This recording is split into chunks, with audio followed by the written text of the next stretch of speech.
আমার চলার পথের একমাত্র পুঁজি।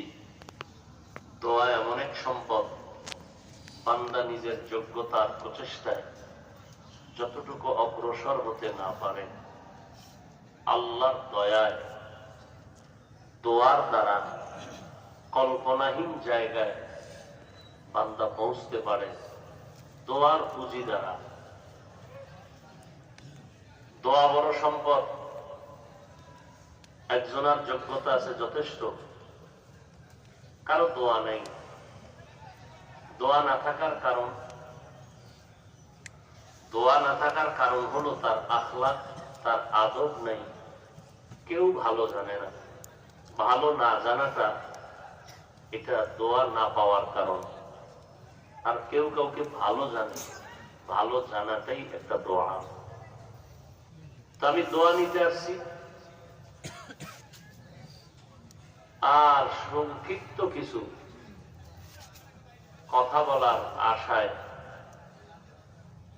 কোরআনে হাকিমের একটি ছোট্ট সূরা আল আসরি সূরাটা তেলাওয়াত করেছি। নবীজির একটি হাদিস পড়েছি। এখানে আলহামদুলিল্লাহ আমি আনন্দিত।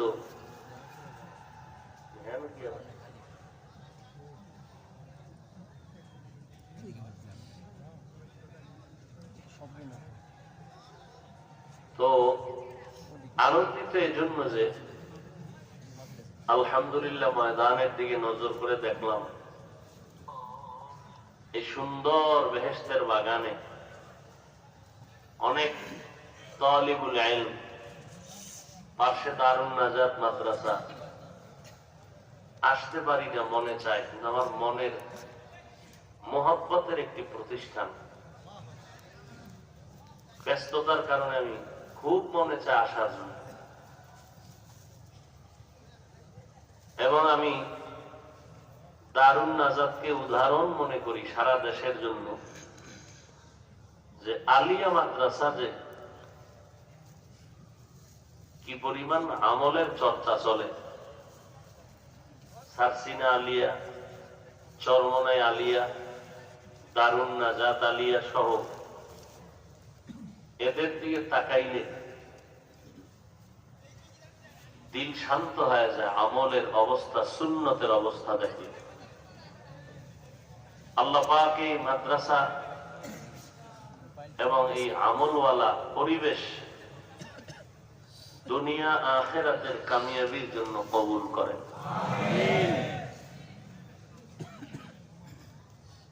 ওয়াল আসর, আসরের শপথ।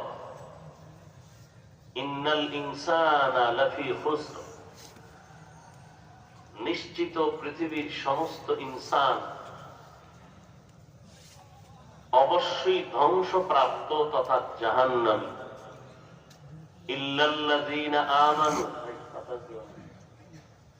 কিন্তু যারা ঈমান আনয়ন করবেন, ওয়া আমিলুস সালিহাত, আমলে সালেহ করবেন, ওয়া তাওয়াসাউ বিল হক, এবং ঈমান আমলের দাওয়াত অন্যকে দিবেন, ওয়া তাওয়াসাউ বিস সবর, ঈমান আমলের বিরুদ্ধাচরণকারীদেরকে বাধা প্রদান করতে গিয়ে সবর ইখতিয়ার করবেন, এরা জাহান্নামী। নবীজি বলেন, কুল্লু উম্মতি ইয়াদখুলুনাল জান্নাহ, সব উম্মত জান্নাতে যাবে, ইল্লা মান আবা, যারা আমি মুহাম্মদকে মানে না, অস্বীকার করে, তারা নয়। কিলা মান আবা, সাহাবায়ে কেরাম বললেন, কারা আপনাকে অস্বীকার করে?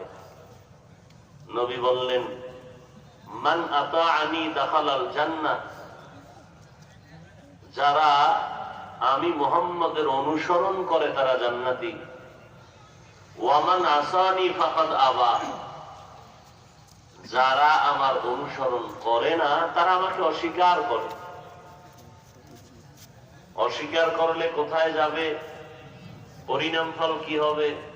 যে অস্বীকার করে তাকে জিজ্ঞাসা করাটাই যথেষ্ট। আল আসরের সূরাটা একটা সকলের প্রিয় এবং মুখস্থ করা একটা সূরা, ছোট্ট সূরা। অনেকে কোরআন শরীফ পড়তে না জানলেও এই সূরাটা শুনতে শুনতে মুখস্থ হয়ে গেছে।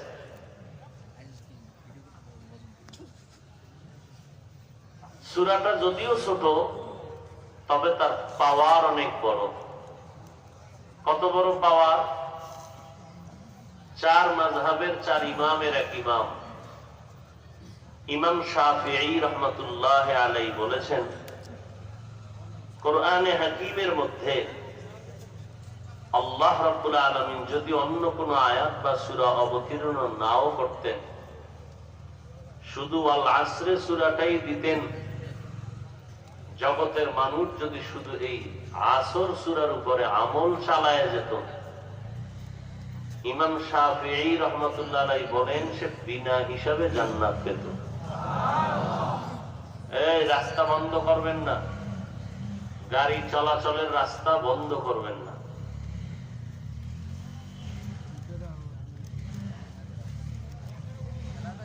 তাহলে সূরা আসরের পাওয়ার কত? একটু সময় দিলে, ব্যাখ্যা শুনলে কিছুটা অনুধাবন করা যাবে যে ছোট্ট সূরার পাওয়ার কত।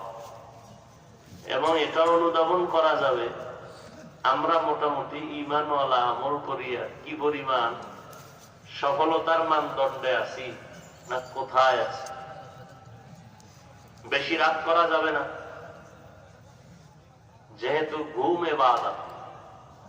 আমার আজকে ঘুম না হলো অন্যরা ঘুমাচ্ছেন, বিভিন্ন বাসা বাড়িতে মা বোনেরা ঘুমাচ্ছেন, অসুস্থ রোগী আছে, ছোট বাচ্চারা ঘুমাচ্ছেন।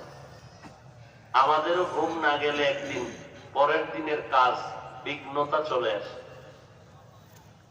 অতএব বেশি রাত নয়, স্বল্প সময় ইনশাআল্লাহ মোনাজাতের দিকে এগিয়ে যাব। সারসংক্ষেপ 2-4টা কথা বলবো। বয়ান আপনারা এমনি শুনেন আর কাছেই থাকি।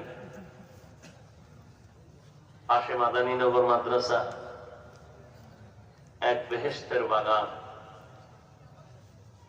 এখন বাজে কয়টা? 12টা।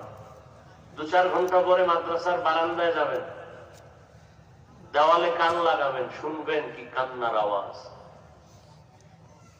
আমি টেস্ট করছি, পরীক্ষা করে তারপরে ঘোষণা দিচ্ছি।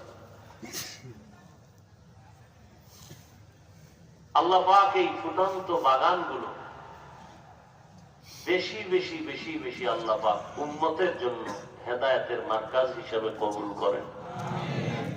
গোটা দুনিয়ার বেঈমান পাগল করা হয়ে গেছে, মানুষকে মানুষ হিসাবে পরিচয় দিবে না, মানুষকে পশুর বংশধর বানানো চক্রান্তে লিপ্ত হয়ে আছে।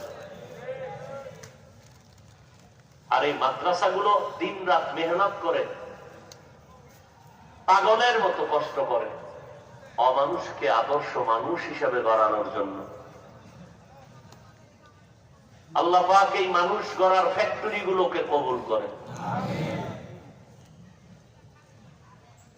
হক বাতিলের লড়াই সৃষ্টির শুরু থেকেই শুরু, আজও চলছে, কিয়ামত পর্যন্ত চলবে, কিয়ামতের দিনও চলবে। কেন?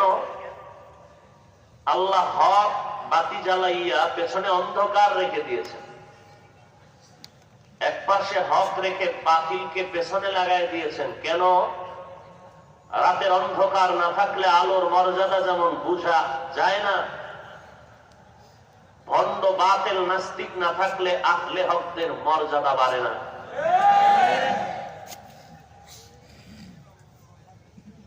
জোয়ারের পানিতে বাদ দিলে যেমন পানির শক্তি বেড়ে যায়, আহলে হকদের ঈমান আমলের উপরে আক্রমণের ছোঁয়া লাগাইলে ঈমানদারের ঈমানের শক্তি বেড়ে যায়। আমার রসুলের থেকে পবিত্র আর কেউ নেই। আমার রসুল কেমন পবিত্র, যার কোনো তুলনা নাই, যার জীবনে কোনোদিন একটা মিথ্যা কথা বলেননি, চোখ দুটো গরম করে কোনোদিন কারো দিকে তাকান নাই, কাউকে গালি দেননি, গালির জবাবও দেননি। কেমন প্রিয় নবী আমার! সেই নবীর দুশ্মন ছিল কি ছিল না? বর্তমান দুনিয়াতে ইসলামের দুশ্মন আছে না নাই? তুলনামূলক এখন যে দুশ্মন, সেই তুলনায় রসুলের যুগের দুশ্মন কি দুর্বল ছিল না কঠিন? নবীজি আমার দুশ্মনের মোকাবেলা করেছেন কি করেন নাই? মোকাবেলা করতে গিয়ে রক্ত ঝরাইলেন, পেটে পাথর বাঁধলেন। হাজারো আল্লাহর প্রিয় বান্দারা এখানে বসে আছেন, বলবেন কি রসুল দুশ্মনের মোকাবেলা করতে গিয়ে গালি দিয়েছেন? আপনি গালি শিখলেন কোথায়? সময় আমার হাতে কম, আমার এই ইঙ্গিতগুলো ওয়াল আসরে সূরাটার মধ্যে সব আছে, সময় হবে না বলার। আমার সময় কিছুটা কষ্ট হলে দিতে পারবো, আপনারা পারবেন না। কারণ হলো এক একজনের এক একটা তবিয়াত থাকে। ময়দানে যদি 10 জন থাকে বয়ান করতে পারে চোখ বন্ধ করে, বাট আমি পারি না। কারণ কোরআন হাদিসের বয়ান করব, মানুষ যখন উঠে যায় আমি ভাবি যে আমার বয়ান লাইন মতো হয় না, তখন আর বয়ানের যে একটা আকর্ষণ বা মহাব্বত ধারা, এটা আমার অন্তরে থাকে না। অতএব রাত্র বেশি, ফাঁকে ফাঁকে 2 জন উঠবে আর আমিও বুঝাইয়ে ফেলানোর চেষ্টা করব। আর যদি আল্লাহ তৌফিক দেন, আপনারা ধৈর্যের সাথে বসেন, আল্লাহ যদি আমাকে বলান তা আমি বলতে পারব।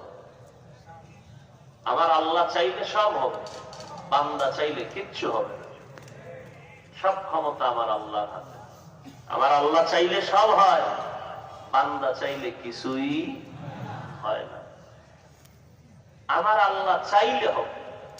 মদিনার নবী চাইতেছেন আবু জাহাল কালেমা পড়ো, আবু তালেব কালেমা পড়ো, আল্লাহ চান না, কালেমা পড়ে না। আল্লাহ বলেন ইন্নাকা লা তাহদি মান আহবাবতা ওয়ালাকিন্নাল্লাহা ইয়াহদি মান ইয়াশা। নবী আপনি যাকে মহব্বতের বেড়াজালে আবদ্ধ করে হেদায়েতের মালা পরাইতে চান, সম্ভব না। আমি আল্লাহ যদি চাই তখন সম্ভব। বান্দা চাইলে হবে না, কে চাইলে হবে? আল্লাহ চাইলে হবে। কি হলো আবার এই কইনে বয়ান যা করবো ডিস্টার্ব একটার পর একটা, কেউ উঠবে নাইলে মাইক একদিন যেন একদিক দিয়ে ঝামেলা। ফেরাউন নামের দুশ্মন চাইল মূসা নামের কোন বান্দা জমিনের মধ্যে আসবে না। আমার আল্লাহ চাইলেন মূসা নামের বান্দা আসবেই, শুধু তাই না, ও ফেরাউন তোমার ঘরে আমি লালন পালন করাবো তোমার টাকায়, এবং ওই মূসাকে বড় বানাইয়া মূসার হাতের দ্বারা চর মেরে তোমাকে কিছুটা শায়েস্তা করো। ফেরাউন চাইছে তা হয় নাই, আল্লাহ চেয়েছেন তাই হয়েছে। নমরুদ নামের দুশ্মন চাইল ইব্রাহিম নামের কোন বান্দা আসবে না, স্বামী আর স্ত্রী আলাদা করে দাও, সন্তান জন্ম নিলেই ছেলে হলে হত্যা করে দাও। আল্লাহ চাইলেন আমি আল্লাহ নমরুদের নাকের ডগায় আমি ইব্রাহিম রে পাঠাবো। কাটটা হলো, নমরুদ পরাজয় বরণ করলো, আমার আল্লাহ বিজয় হলেন। কারণ আমার আল্লাহর পাওয়ার ওয়াল্লাহু গালিবুন আলা আমরিহি। আমার আল্লাহ সব কাজের বেলায় আমার আল্লাহ চূড়ান্ত বিজয়ী। আমার আল্লাহকে পরাজয় করার কারো ক্ষমতা নাই। যারা পরাজয় করার হীন স্বার্থ চরিতার্থের জন্য অপচেষ্টা করবে তারাই পরাজিত হয়ে যাবে। এই ডিস্টার্ব করবা না, পাগল ভগল যে কইতো না তোরা। আল্লাহ ওয়াল আসর, আসরের শপথ। ইন্নাল ইনসানা লাফি খুসর। আসরের শপথ করলেন কেন আল্লাহ? একটু জিজ্ঞাসা আপনাদের কাছে, আল্লাহর কোরআন সত্য না মিথ্যা? কত পার্সেন্ট সত্য?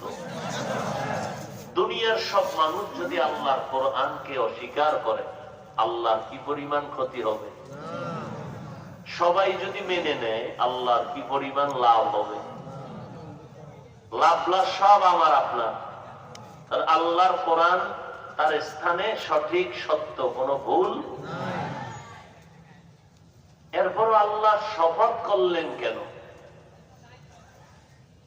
শুধু এখানে না, কোরআনের বিভিন্ন জায়গায় আল্লাহ শপথ করেছেন।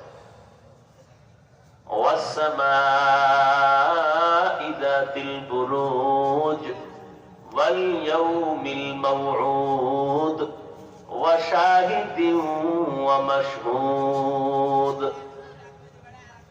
ওয়াশ-শামসি ওয়া দুহাহা ওয়াল কমারি ইযা তালাহা ওয়ান নাহারি ইযা জাল্লাহা ওয়াল লাইলি ইযা ইয়াগশাহা ওয়াত-তিনি ওয়াজ-যাইতুন ওয়া তুরি সিনিন ওয়া হাযাল বালাদিল আমিন লা উকসিমু বিয়াউমিল কিয়ামাহ ওয়া লা উকসিমু বিন-নাফসিল লাওয়ামাহ والضحى والليل إذا سجى ما ودعك ربك وما قلى।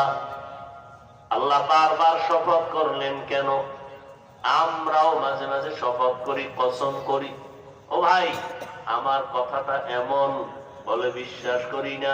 বললাম কসম, বলে হ্যাঁ এবার বিশ্বাস করি। তাহলে আমার কসম করার মানে সন্দেহ দূর করে দিলাম কসমের দ্বারা। কিন্তু আমার আল্লাহর কথার মধ্যে তো কোনো সন্দেহ নাই। ওয়ামান আসদাকু মিনাল্লাহি কিলা। আল্লাহর কথায় কোনো ভেজাল নাই, কোনো সন্দেহ নাই, কোনো ভুল নাই। তাহলে শপথ করলেন কেন? লম্বা চওড়া কথার নির্যাস হলো, ও দুনিয়ার মানুষ, আল্লাহর সব কথাই সত্য, সব গুরুত্বপূর্ণ। তবে কসম খাইয়া আল্লাহ যে কথাগুলো বলবেন, অন্য কথার তুলনায় এ কথাটা আরেকটু গুরুত্বপূর্ণ। এদিকে মানুষের মন আকৃষ্ট করার জন্য শপথ করলেন। নাম্বার 2, যেই জিনিসটা নিয়ে আল্লাহ শপথ করেছেন ওই জিনিসটাও বড় দামি। বলে কেমন? বলে অমূল্য সম্পদ। আসমানের কসম, জমিনের কসম। জমিন বড় দামি, আসমান বড় দামি। সূর্যের কসম, সূর্যের আলোর কসম। রাতের কসম, রাতের অন্ধকারের কসম। এইভাবে আল্লাহ 3-এর কসম করলেন, 3 বড় দামি। জৈতুনের কসম করলেন, জৈতুন বড় দামি। তৌরে সিনা, তুর পর্বত বড় দামি, কসম করলেন মক্কা নগরীর। আল্লাহ তাআলা আসরের শপথ করলেন, ওয়াল আসর, আসরের শপথ। আসর বড় দামি। বলে আসর কি জিনিস? বলে এটা এমন এক মূল্যবান জিনিস, এই আসরকে যারা সম্মান আর মূল্যায়ন করবে, ওই বান্দাও দুনিয়াতে মূল্যায়িত হবে, সম্মানিত হবে। এইরকম একটা সম্পদের নাম আসর। আসরের 25টা অর্থ আছে। আপনারা সময় দিলে, আমিও যদি সুযোগ পাই, আল্লাহ যদি দয়া করে তৌফিক দেন, তো মাত্র 2টা তরজমা আমি বলার চেষ্টা করব, যদি সুযোগ হয়। এবার শপথ করে আল্লাহর সামনে কি বলতে চান বড় গুরুত্বপূর্ণ। শপথ করিয়া যা বলবেন বড় দামি। কিন্তু আল্লাহ পাক আসরের শপথের পর আবার কথাটা বলার আগে তাকিদ দিলেন ইন্না, নিশ্চয়ই। আবার লাম তাকিদ দিলেন লাফি খুসর, অবশ্যই। কসমের পরেই তো কথার মান বেড়ে গেল। আবার 2টা তাকিদ দিলেন কেন? ইন্না, নিশ্চয়ই। আল ইনসান, আলিফ লাম ইস্তিগরাকি। দুনিয়ার সব মানুষ, একজনও বাদ নাই। নারী পুরুষ, ধনী গরিব, দেশি বিদেশি, সব মানুষ জাহান্নামে যাবে, একটা মানুষও জাহান্নাম থেকে ফিরবে না। আল্লাহ এই কথাটার আগে কসম করলেন, কসমের পরে তাকিদ দিলেন, নিশ্চয়ই কোনো সন্দেহ নাই জমিনের সব মানুষ, আল ইনসান, একজনও বাদ নাই। হিন্দুরাও জাহান্নামী, বৌদ্ধরাও জাহান্নামী, হুজুরেরাও জাহান্নামী, সব লাফিখুস, অবশ্যই ধ্বংস। বলে না ফি, ধ্বংসের ভেতরে নিমজ্জিত। আল্লাহর কথা কসম খায়া বললেন, তাকিদ দিয়ে বললেন, মিথ্যা হবে না সত্য। এখন এতটুকু কথা যদি শুনিয়া ফলাফল বের করেন, আল্লাহ বলেছেন সব মানুষ জাহান্নামে যাবে, তো বয়ান শুনে লাভ কি, নামাজ পড়ে লাভ কি? যাও বাড়ি গিয়া নাক টেনে ঘুমাও, কথা শেষ না আরো আছে? আল্লাহ বলেন ইল্লা, কিন্তু নামের ব্রেক লাগাই দিলাম। কিন্তু সব ইনসান জাতি জাহান্নামে যাবে, কিন্তু মানে কথা শেষ না, আরো বাকি আছে। ওদিকে আল্লাহর নবী কয়, আল্লাহ বললেন সব মানুষ জাহান্নামে যাবে, কিন্তু 4 গুণওয়ালা মানুষ জাহান্নামে যাবে না। 4 গুণওয়ালা মানুষ বিনা হিসাবে জান্নাতে যাবে। নবী কি কয়? কুল্লু উম্মতি ইয়াদখুলুনাল জান্নাহ। এদিকে আল্লাহ কয় কসম সব জাহান্নাম, ওদিকে নবী কয় শুনো সব উম্মত জান্নাতি। এবার নবীর আশেকরা কি করবে? বিড়ি টানলে সমস্যা নাই, নবী ওয়াদা করছেন সব উম্মত জান্নাতি। নবীও কয় কিন্তু নামের বেরে আমিও লাগাই দিছি, ইল্লা মান আবা, সব উম্মতিরা জান্নাতে যাবে, যারা আমি মুহাম্মদকে মানবে না তারা যাবে না। নবী মাপকাঠি দিয়ে দিলেন, ও দুনিয়ার উম্মত, আমি নবীকে যারা মানবে না তারা জান্নাতে যাবে না। সাহাবায়ে কেরাম বললেন, পয়গম্বর একটু বলবেন কারা আপনাকে মানে কারা মানে না? নবী বললেন, যারা আমার অনুসরণ করবে তারা আমাকে মানবে, জান্নাতে যাবে। যারা আমার অনুসরণ করবে না, তারা আমাকে মানলো না, জান্নাতেও যাবে না। মহব্বত করা, ভালোবাসা এটা আলাদা, অনুসরণ আলাদা। নবী কি কইছেন? যারা আমার অনুসরণ করবে তারা জান্নাতে যাবে। ভালোবাসা আর অনুসরণ কোনদিন এক না। অনুসরণ কাকে বলে? বলে যে যার অনুসরণ করবে তার রঙে রঙিন হয়ে যাওয়ার নাম অনুসরণ। যেই ভাইজান আমার অনুসরণ করবে তার টুপি আমার টুপির মতো হবে, তার জামাটা আমার জামার মতো হবে, তার রংটা আমার রং হবে, সে আমার অনুসরণ করলো। যারা মদিনার অনুসরণ করবে মদিনার সুন্নতের রঙে রঙিন হয়ে যাবে। কার রঙে? মদিনার রঙে রঙিন হবে। মান আহাব্বা সুন্নতি কাউলে রাসূল মাজদায়ে কানা মাইহাম কুন কবুল। মদিনার নবীর সুন্নতের রং লাগাও। বলে সুন্নতের রং মুখে মুখে বললে হবে না, দিলে দিলে যদি চিৎকার দাও আমি নবীর বড় পাগল, অথচ নবী বলেন টুপি বড়, এটা সম্ভব না। আমি নবীরে ভালোবাসি, নবী বলেন আমার মহব্বতে দাড়ি লম্বা করো, বলে এটা সম্ভব না। বলে রে বান্দা, এই মহব্বত দিয়া জান্নাত পাওয়া যাবে না। এই মহব্বত করতে গিয়া আবু লাহাব আবু জাহাল কম করে নাই, কিন্তু নবীর আদর্শ না মানার কারণে জাহান্নামের লাকড়ি হয়ে গেল।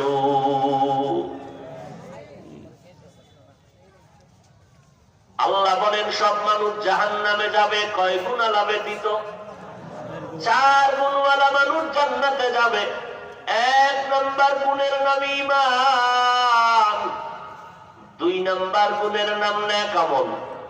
ভালো করে খেয়াল করেন, 1 নম্বর গুণের নাম, 2য় গুণের নাম, 3 নম্বর গুণের নাম ঈমান আমলের দাওয়াত অন্যকে দাও। 4 নম্বর গুণ হলো ঈমান আমলের বিরোধিতা যারা করবে, এদের বিরুদ্ধে আন্দোলন গড়ে তুলো, প্রতিবাদ জানাও, বাধা দাও। বাধা দিতে গিয়া মামলা হামলা প্রতিবাদের যদি ভেজাল লাগায়, ধৈর্যের সাথে মোকাবেলা করো। তার মানে ঘুমাইয়া থাকা যাবে না। বাতিল নাস্তিক ভণ্ডদের বিরুদ্ধে বিরামহীন ভাবে মোকাবেলা করো, ময়দানে দাঁড়াইয়া ধৈর্যের সাথে বেত্রাঘাত করো, ধৈর্যের সাথে বেত্রাঘাত করো, ধৈর্যের সাথে মোকাবেলা করো। এর থেকে এক চুল পরিমাণ পিছনে যাওয়া যাবে না। ধৈর্যের সাথে ভিড়াও, ভিড়া বন্ধ করা যাবে না। পিডানের ক্ষেত্রে ধৈর্য, অর্থাৎ লাগাতার, থামাথামি নেই, ধৈর্যের সাথে ভিড়াও। আমার নবীরে গালি দেবে, মেনে নেওয়া হবে না। আল্লাহর কোরআনের বিরুদ্ধে কথা বলবে, মেনে নেওয়া হবে না। মুসলমানের ইমানের উপরে আক্রমণ করবে, মেনে নেওয়া হবে না। আমার নবীর বিরুদ্ধে কথা বলবে, মেনে নেওয়া হবে না। কালেমার বিরুদ্ধে কথা বলবে, মেনে নেওয়া হবে না। কারণ এটা আমার ঈমান, এটা আমার জান্নাতের টিকেট। আমি আমার আব্বাকে ছাড়তে পারি, আমার আম্মাকে ছাড়তে পারি, আমার পীর সাহেবকেও ছেড়ে দিতে পারি, কিন্তু আমি মদিনার আদর্শ ছাড়তে পারি না। তুকু যাও সুন্নতে আহমদ কুজা পা মুহাম্মদ কৈবুয়াত নিসবত তোরা। উম্মত কই, সুন্নত কই? হ্যাঁ, সব মানুষ জাহান্নামে যাবে, কয় গুণওয়ালা মানুষ জান্নাতে যাবে? এক নাম্বার গুণের নাম, দ্বিতীয় গুণের নাম নেক আমল। এই যে দুইটা গুণ, ঈমান আর নেক আমল, এই দুই গুণ হলো আল্লাহর হক। বলেন, এই দুই গুণ কার হক? বাকি যে আরো দুইটা গুণ আসেনি, কথা বলেন, বাকি আরো দুইটা গুণ আছে। ওই বাকি দুইটা গুণ, ঈমান আমলের দাওয়াত অন্যকে দাও, অন্যকে ঈমান আমলের দাওয়াত দাও। 4 নাম্বার গুণ, ঈমান আমলের বিরোধিতা যারা করবে তাদেরকে বাধা প্রদানে ধৈর্য ধারণ করো। প্রথম দুই গুণের হক কার? বাকি যে দুইটা গুণ, এই দুইটা গুণ হলো বান্দার হক। ভালো করে বুঝেন। ওয়াল আসরে সূরার দ্বারা টের পাইতেছেননি কার অবস্থা কোথায়? ভালো করে বুঝেন। ঈমান আর আমলের হক কার? প্রথম দুই গুণ আল্লাহর হক, লাস্টের দুইটা গুণ হলো বান্দার হক। ও আল্লাহর বান্দারা, আল্লাহর হক যদি কম বেশি করো, আমার আল্লাহ ক্ষমা করে দিবেন। বান্দার হক যদি আদায় না করো, বান্দা ক্ষমা না করলে ক্ষমা হবে না।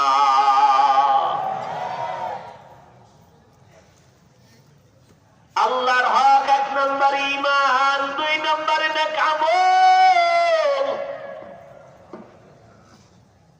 এখন যারা আপনারা ঈমান আনছেন, নেক আমলও করেন, আমরা ঈমানদার, আল্লাহকে মানি, আমানতু বিল্লাহি ওয়া মালাইকাতিহি ওয়া কুতুবিহি ওয়া রুসুলিহি ওয়াল ইয়াউমিল আখির ওয়াল কদরি খাইরিহি ওয়া শাররিহি মিনাল্লাহি তাআলা ওয়াল বা'সি বা'দাল মাউত।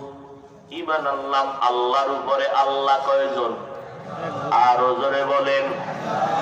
আমানতু বিল্লাহি ওয়া মালাইকাতিহি, ফেরেশতা আছে না নাই? ওয়া কুতুবিহি, আল্লাহর দেওয়া কিতাবগুলো দিল থেকে মেনে নিলাম, এর মধ্যে কোনো ঝামেলা নাই। ওয়া রুসুলিহি, আল্লাহর পক্ষ থেকে সমস্ত নবী রাসূলদের উপর ঈমান আনলাম। ওয়াল ইয়াউমিল আখির, কিয়ামতের দিন হবে, তাও অন্তর থেকে মেনে নিলাম। এরে নবীর উম্মতের দল। এরপরে ওয়াল কদরি খাইরিহি ওয়া শাররিহি মিনাল্লাহি তাআলা, ভালো মন্দ তকদির আমার আল্লাহর পক্ষ থেকে হবে, এও মেনে নিলাম। ওয়াল বা'দ, বা'সি বা'দাল মাউত, আবার মউতের পরে আল্লাহর আদালতে পুনরায় হাজির হতে হবে, এর উপরে ঈমান আনলাম। এরপরে আল্লাহ পাক রব্বুল আলামিন বলেন, এই ঈমান পরিশুদ্ধ করে নাও, এরপরে নেক আমল। এই দুইটা আল্লাহ কালেমার মধ্যে ঢুকায় দিলেন, লা ইলাহা ইল্লাল্লাহু মুহাম্মাদুর রাসূলুল্লাহ। লা ইলাহা ইল্লাল্লাহ মানে লা ইলাহা, কোন ইলাহ নাই, কোন মাবুদ নাই, কোন মাশুক নাই, কোন মাকসুদ নাই, কিচ্ছু নাই, ইল্লাল্লাহ, কিন্তু আল্লাহ অথবা আল্লাহ সারা। আল্লাহ সারা মানে আল্লাহই আছেন, আল্লাহই আছেন। ও আল্লাহর বান্দারা, আল্লাহই আছেন। লা ইলাহা ইল্লাল্লাহ মানে কেউ নাই আল্লাহ ছাড়া, তো আল্লাহই আছেন। আল্লাহ আছেন কতক্ষণ? কতক্ষণ? হুয়াল হাইয়ুল কাইয়ুম, আল্লাহ হলেন চিরঞ্জীব, চিরস্থায়ী, যার লয় নাই কয় নাই। ও আল্লাহর বান্দা, লা ইলাহা ইল্লাল্লাহ তোমাকে সবক দেয়, আল্লাহ আছেন যতক্ষণ, গোলামিও করবা তার ততক্ষণ। আর কারো গোলামি করা যাবে? আল্লাহর গোলামি করো রে গোলাম, কারণ আমার আল্লাহ আছেন সব সময়। শুধু তিনি একা আছেন এইভাবে না, আমার সাথে আছেন। আমি কিন্তু আল্লাহ আমারে আলাদা ফালায় দেয় নাই। সন্তানের মা বাবায় বড় বানাইল, মা বাবায় সন্তানের ফালায় না, কষ্ট করে করে খাওয়ায় পড়ায় বড় বানাই। এখন বড় হওয়ার পরে টেনশন বেড়ে গেল, সন্তানের একটা ভালো মেয়ে বিবাহের ব্যবস্থা করা দরকার, মেয়েটারে পাত্র দেখা দরকার, তাহলে আমাদের জিম্মাদারি একটু নীরব হয়ে যাবে। মোটামুটি ছেলে মেয়ের বিয়া টিয়া দিয়া মা বাবার একটু পেরেশানি কমিয়ে গেল। এবার একদিন ডেকে বলে, ছেলেরে একটা ছোট্ট ঘর উড়াইয়া এক পার্শ্বে জায়গা আছে, উঠায় থাক, আমগো কোনো পেরেশানি দিবি না, বউ লইয়া কিছু কামাই রুজি করিয়া নিজে আরামে খাইয়া বাঁচিয়া থাক, আমাদের কিছু দেওয়া লাগবে না, আমরা একটু পেরেশান মুক্ত হয়ে গেলাম। আল্লাহ কয়, বান্দা তোরে আমি বানাইয়া তোর যা প্রয়োজন আমি সব অগ্রিম দেওয়ার পরেও, আমি আল্লাহ তোর প্রয়োজন মিটানোর পরেও আমি তোরে ছাড়িয়া দেই নাই। আবার রাতের গভীরে এসে ডাকিয়া, ও বান্দা তোর কার কি সমস্যা আসেনি বল, আমি যা দিছি আরো লাগবে কিনা বল, আমি দেওয়ার জন্য রেডি। সব সময় আল্লাহ আসেন। উদউনি আস্তাজিব লাকুম, ও বান্দা তুই আমার কাছে চা, আমি তো তোর জরুরত পূরণ করে অগ্রিম দিয়া দিলাম, যা দরকার বেশি দিলাম, এরপরেও যদি লাগে চা।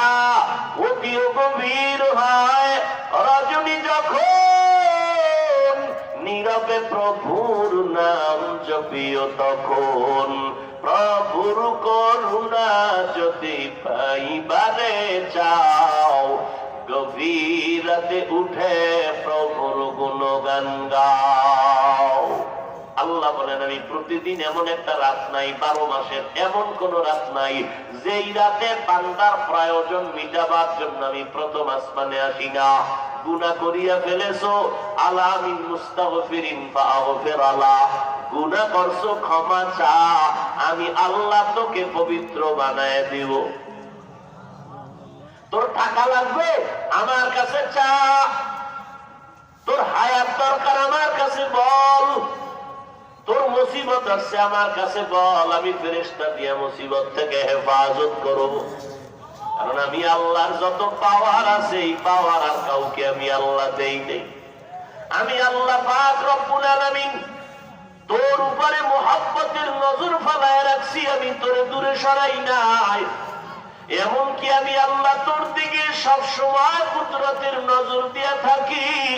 বান্দা তুই কখন আমারে ডাক দিবি আল্লাহ কইয়া, আমারে ডাক দেওয়ার পরে এমন একটা সময় হবে না যেই সময় যে তোর ডাক আমি শুনি না, এমন কোন সময় হবে না। তুই যখনই ডাকবি তখনই আমি হাজির। ও বান্দা, তোর ডাক শোনার জন্য আমি নজর লাগা রাখি বান্দা। কারণ আমার আলাদা কোনো ছেলে নাই, মেয়ে নাই যে আমারে ডাকবে, আমার স্ত্রী নাই যে আমার কোনো আলাদা পেরেশানি আছে, আমার কোনো পার্টনার নাই যে আমার ভাগ বসাবে। এইসা আমি আল্লাহ আসমান বানাইয়া তোর গোলামিতে লাগাই দিছি, আমার কোনো কাজ আসমান করে না। জমিনটা বানাইয়া তোর খেদমতে লাগাই দিছি, জমিন আমার কোনো কাজ করে না। সূর্যটারে বানাইয়া তোর খেদমতে লাগাই দিছি, ও সূর্য আমার আদরের বান্দার গোলামি কর, আমার বান্দার সাথে বেয়াদবি করবি না।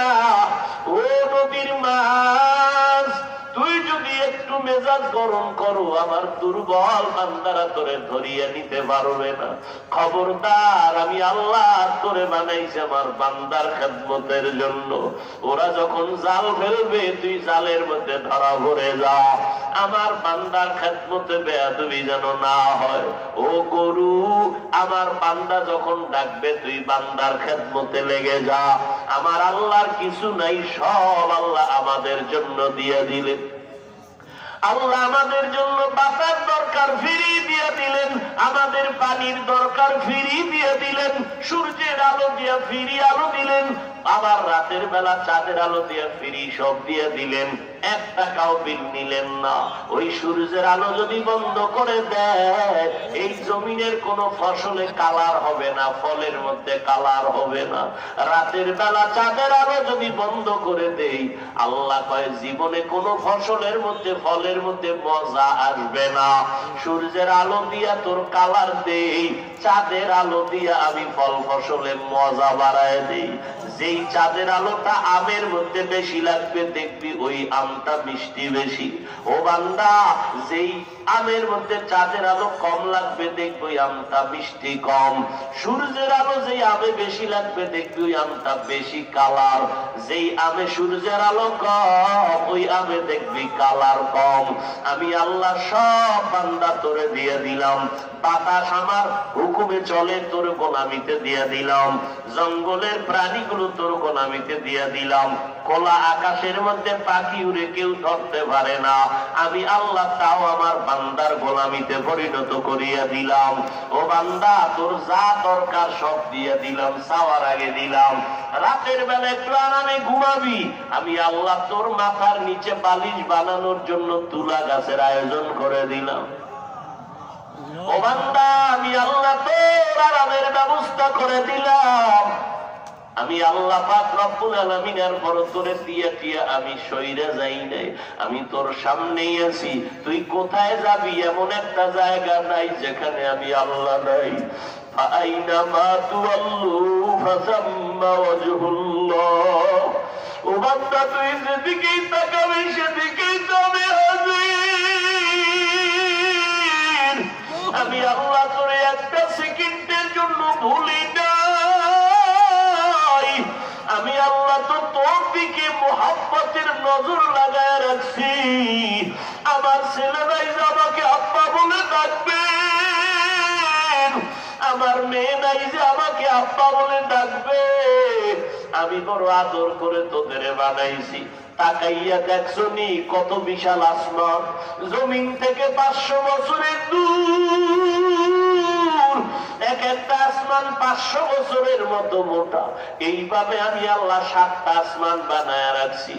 এক আসমান থেকে আর এক আসমানের মাঝখানে মহাশূন্য 500 বছরের দূর।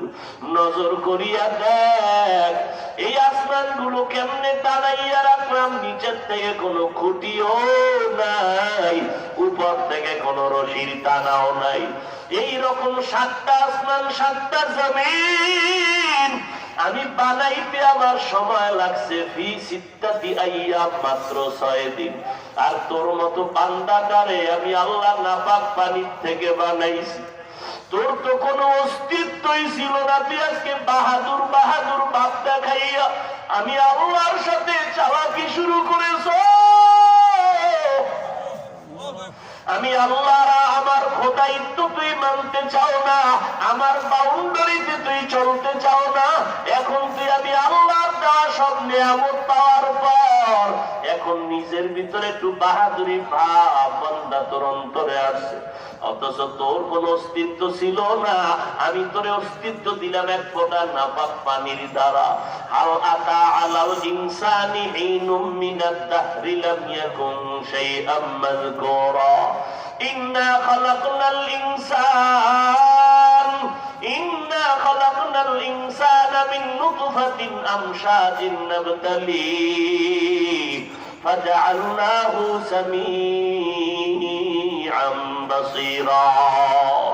আমি আল্লাহ নাপাক পানির থেকে তোর অস্তিত্ব দিলাম রে গোলাম। তোর মতো একটু বাচ্চা 1-1.5 কেজি ওজনের বেশি হবে না। আমি আল্লাহ এত বিশাল 7টা আসমান, 7টা জমিন, 7টা মহাশূন্য বানাইছি 6 দিনে।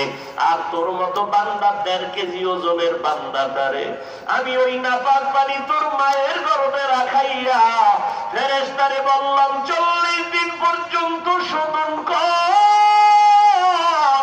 40 দিন করে শোধন করিয়া এই নাপাক পানিটার রক্ত, এর পরে গোশত, এর পরে হাড্ডি, এর পরে আবার গোশত।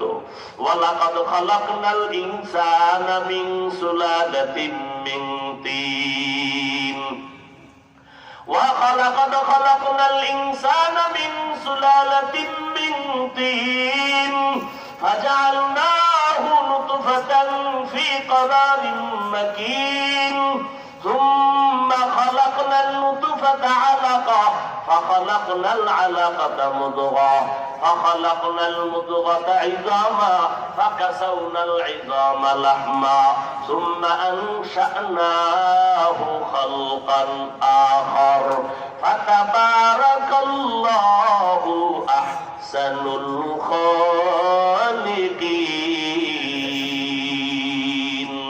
আমি আল্লাহ তোরে নাপাক পানির থেকে আস্তে আস্তে বানাইয়া আমি আল্লাহ আসমান জমিন বানাইতে সময় নিলাম 6 দিন।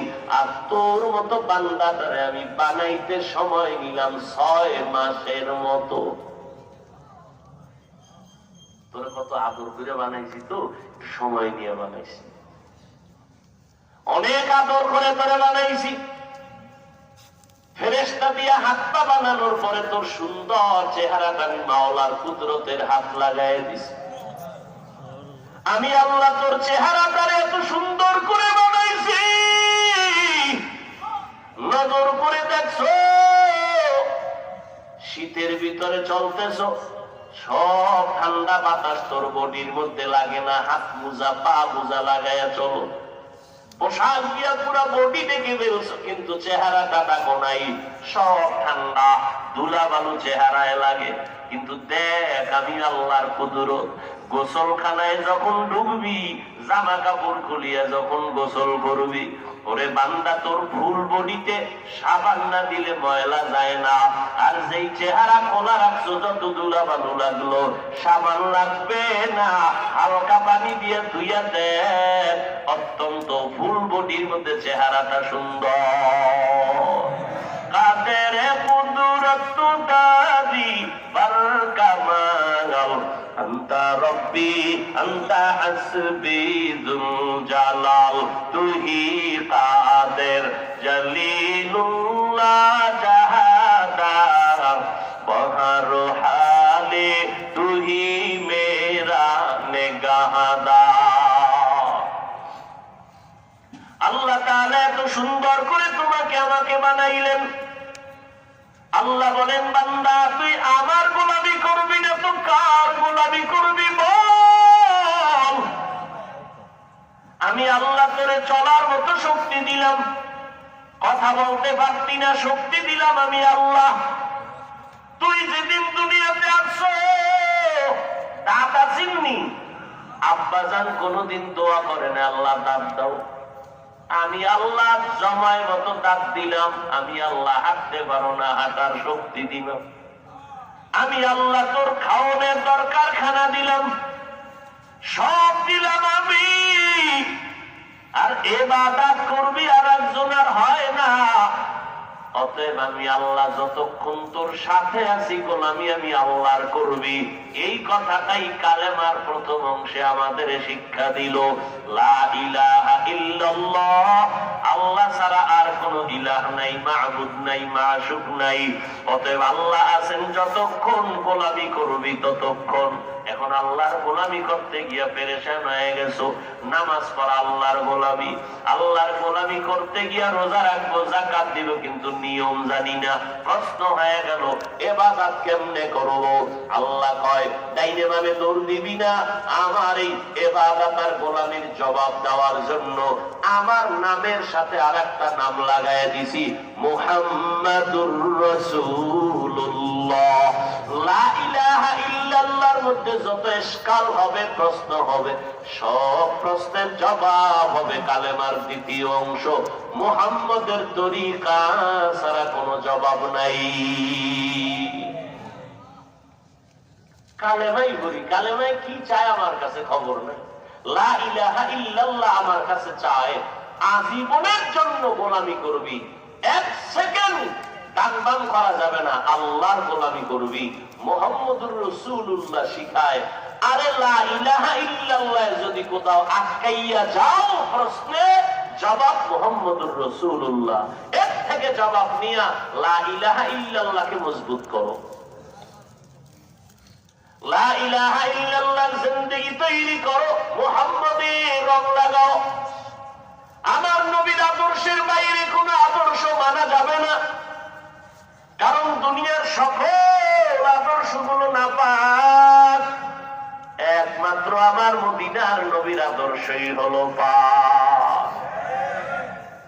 আমার নবীর আদর্শের মতো পবিত্র কোন আদর্শ নাই রে ভাই সাউন্দারা। আমার নবীর আদর্শ কেমন পাক? নবী যখন মক্কা নগরীতে এসেছিলেন, মক্কার মাটি না পাক, মানুষ না পাক, চূড়ান্ত চরিত্রহীন মানুষ। আমার নবীর আদর্শ পাইয়া মক্কার চরিত্রহীন মানুষ এত দামি হয়ে গেল, আল্লাহ নিজে তাদেরকে নগদ জান্নাতের টিকিট পাঠিয়ে দিয়েছেন। জান্নাতের নগদ টিকিট পেয়ে গেলেন 10 জন সাহাবা। এর মধ্যে প্রথম সিরিয়ালের নাম কার? কথা কয় না। আবু বকরের জীবনীতে পড়ে দেখেন, জান্নাতের টিকিট পাওয়ার পর আবু বকরের হালাত পাল্টে গেল, ইবাদত বাড়ায় দিল। মায়ার নবী বলেন, আমি একদিন রাতের গভীরে হুজরা থেকে বের হয়ে শুনি নববীর মধ্যে মসজিদে কান্নার আওয়াজ। নজর লাগায় দেখি আবু বকর তাহাজ্জুদে দাঁড়ায় কাঁদতেছে। মায়ার নবী বললেন, আবু বকর আপনি কেন নামাজে কাঁদলেন? আবু বকর বলে, নবী কান্নার কারণ হলো হাসরের ময়দানের ভয়ের কথা মনে পড়েছে। আমার আল্লাহ বলেছেন, আম্মা মান খাফা মাকামা রাব্বিহি ওয়া নাহান নাফসা আনিল হাওয়া ফাইন্নাল জান্নাতা হিয়াল মাওয়া। আল্লাহর আদালতে দাঁড়াইয়া হিসাব দেওয়ার ভয় অন্তরে জমা করে যদি কেউ গুনাহ থেকে নিজেরে বাঁচাও, তোমার ঠিকানা হবে স্থায়ী শান্তির জায়গা, জান্নাতুল মাওয়া। আল্লাহর আদালত বড় ভয়ঙ্কর আদালত, ইনসাফের আদালত, কোন জুলুম করা হবে না। আল্লাহর আদালত বড় ভয়ঙ্কর আদালত। আম্মা জান আয়েশা রাদিয়াল্লাহু আনহা বলতেছেন, একদিন তাকায় দেখি মায়ার নবী আমার হুজরায় বসে বসে কান্না করে। ও পর্দার আড়ালের আম্মা জানেরা আছেন, এরে আম্মা জানেরা, আপনারা নবীদের মা, সাহাবায়ে কেরামের মা, আউলিয়ায়ে কেরামের মা, হাফেজে কোরআনের মা। এরে আম্মা জান, আপনারা আয়েশা রাদিয়াল্লাহু আনহার মতো নারী, ফাতেমা রাদিয়াল্লাহু আনহার মতো নারী, খাদিজা রাদিয়াল্লাহু আনহার মতো নারী। এই জমিনে যত ভালো সন্তান আছে সব মায়ের অবদানের কারণেই আছে রে মা। ও আম্মা জানেরা, এই জমিনে যত ভালো ভালো সন্তান সব আপনাদের কারণেই। কারণ গাছ ভালো হলে ফল ভালো হবে, মায়ের আদর্শ যদি ভালো হয় তো সন্তান ভালো হবে। ওসি সাহেবের ব্যবহার ভালো, এসপি সাহেবের ব্যবহার ভালো, ডিসি সাহেবের ব্যবহার ভালো, চেয়ারম্যান মেম্বারের ব্যবহার ভালো। খোদার কসম করে বলবো, তদন্ত করে দেখো, এই ভালোর পেছনে খুঁজে দেখবা মায়ের জীবনের অবদান। এসপি সাহেব ছুটি নিয়ে বাড়ি গেছে, আম্মা জান খানা খাওয়াইতে বসাইয়া ফাঁকে ফাঁকে কিছু বয়ান দেয়। যেদিন এসপি সাহেব অফিসে যাবে, মা ডাক দিয়া কয়, রে বাবা, আল্লাহ তোরে সম্মানের চেয়ারে বসাইছেন, আমি মা একটা দাবি করবো, মানবিনি? এসপি সাহেব কয়, আম্মা মানবো, বলো। মা বলে, কোন দিন মরে যাই বলা যায় না, পারলে দোয়া করিস, তবে আমার একটা দাবি, সম্মানের চেয়ারে যতদিন বসবি কোনদিন হারাম টাকা খাবি না। কে কর? মা। আর একটা দাবি, গরিবের উপরে জুলুম করবি না। এসপি সাহেব কয়, মাগো, আমার রক্ত দিয়া হলেও তোমার এই দাবি আমি পূরণ করব। চেয়ারের মধ্যে বসার পরে যখনই দেখে টাকার বস্তা, মায়ের কথা মনে ভরে গেছে। তাড়াতাড়ি আমার চোখের আড়াল কর, তোরাও যদি এর মধ্যে হাত দাও তোদের বিচারের কাজ গড়ায় নিব। গরিবের উপরে জুলুম করে না, মায়ের উপদেশ কলিজার আপন বানাইয়া এই জমিনের মধ্যে চেয়ারম্যানের ব্যবহার ভালো, এসপির ব্যবহার ভালো। এরে আম্মা জানেরা, আপনারা যদি একটু সতর্ক থাকেন, সন্তানগুলো আদর্শওয়ালা হয়ে যাবে। আপনার সন্তানকে ডাক্তার বানাবেন, আমি কলিজা ভরে দোয়া করি, আলহামদুলিল্লাহ। ইঞ্জিনিয়ার বানাবেন, প্রফেসর বানাবেন, কোনো বাধা নাই। কিন্তু অনুরোধ করে গেলাম, বেয়াদব যেন না হয়। আপনার সন্তানের আচরণে যেন আলেম ওলামারা কষ্ট না পায়। আপনার সন্তানের ব্যবহারে যেন এলাকার কোন মুরব্বীরা কষ্ট না পায়। আপনার সন্তানের আচরণে যেন অন্য সন্তান নষ্ট হয়ে না যায়। এর পেছনে আপনার যথেষ্ট পরিমাণ ত্যাগ আর অবদান থাকতে হবে। সন্তানটারে আদর্শওয়ালা বানান, কোরআন শরীফটা শিখায় দেন, 5 বেলার নামাজের জন্য তালিম দেন। এরে আম্মা জান, দেখবেন আপনি মরিয়া গেল, সন্তান ডাক্তারি করবে, কোরআন পড়ে মায়ের জন্য দোয়া করবে। আপনার সন্তানের ব্যবহার দেখলে এলাকার মানুষ শুধু সন্তানের জন্য দোয়া করবে না, সন্তানের মায়ের জন্য সবাই কলিজা ভরে দোয়া করবে। ও যুবক, কয়দিন আর যৌবনের বাহাদুরি করবারে বাবা? আল্লাহর মোহাব্বত নিয়ে এখনো কেন সামনে আগাও না? আমার আল্লাহকে ফাঁকি দিয়ে কই যাইবা? আমার আল্লাহকে ফাঁকি দিয়ে যাওয়ার কোন রাস্তা নেই রে বাবা। রাস্তা দুইটা, একটা জান্নাতের আর একটা জাহান্নামের। জান্নাতের রাস্তা বাদ দিয়া যেদিকেই যাবা সেদিকেই দেখবা শুধু জাহান্নামের আগুন জ্বলে আর আগুন জ্বলে। কোথায় যাইতেছ রে যুবক? জাহান্নামের একটা সেকেন্ডের আযাব আর গরম সহ্য করতে পারবি রে বাপ? সূর্যের গরম সহ্য করা যায় না। দুনিয়াতে যত আগুনের গরমের থেকে 69 গুণ গরম হবে জাহান্নামের আগুনের গরম। ও নবীর উম্মতের দল, আম্মা জান আয়েশা রাদিয়াল্লাহু আনহা বলেন, নবী কাঁদতেছেন। আমি জিজ্ঞাসা করলাম, নবী হুজরায় বসে কেন কাঁদেন? আমি আয়েশা কোনো বেয়াদবি করেছি? নবী বলেন, আয়েশা কেন বেয়াদবি করবেন? আম্মা জান আয়েশা বলে, নবী আমার বয়স তো অনেক কম, 6 বছর বয়সে আপনার সাথে আমার বিয়ার বন্ধন হলো। আমি আয়েশার 9 বছর বয়সে আপনার ঘরে আসছি। ও পর্দার আম্মা জানেরা, আম্মা জান আয়েশা রাদিয়াল্লাহু আনহা 6 বছর বয়সে নবীর সাথে বিবাহের বন্ধন হলো। 9 বছর যখন যখন বয়স তখন আম্মা জান নবীর ঘরের মধ্যে আসলেন। আম্মা জানের বয়স যখন 18 হয়ে গেল, আমার নবী দুনিয়ার থেকে বিদায় নিয়ে চলে গেলেন। এবার হিসাবটা বুঝলে বলেন, আমার আম্মা জান নবীর ঘর করলেন কত বছর? খুশ নাই, খুশ নাই, কয় বছর?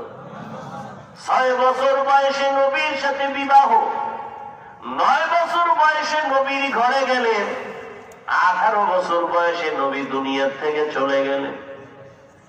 নবীর ঘর করলেন মাত্র 9 বছর। 18 বছরের একজন নারী, আমার দেশে তো অনেক 18 বছরের বোনের বিয়াই হয় না, অথচ আম্মা জানের 18 বছর বয়স, নবী চলে গেলেন, নবীর সোহবত পাইলেন মাত্র 9 বছর। ওই 9 বছরে আম্মা জান আয়েশা কি বরকত পাইছেন জানেননি?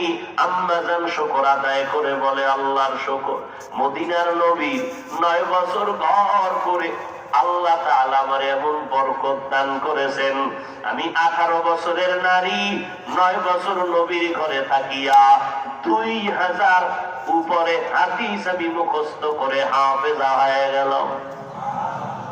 কয় হাজার? এরে আম্মা জান, আপনি কয় পারা কোরআনের হাফেজা হয়ে গেলেন? কয়টা হাদিস পারলেন? লাগবেন আপনার হাদিস মুখস্থ করা। ফজরের নামাজের পরে সূরা ইয়াসিনটা তেলাওয়াত করবেন, যোহরের নামাজের পরে সূরা রহমানটা তেলাওয়াত করবেন। ও যুবক, শুধু নারী না, তুমিও করিও।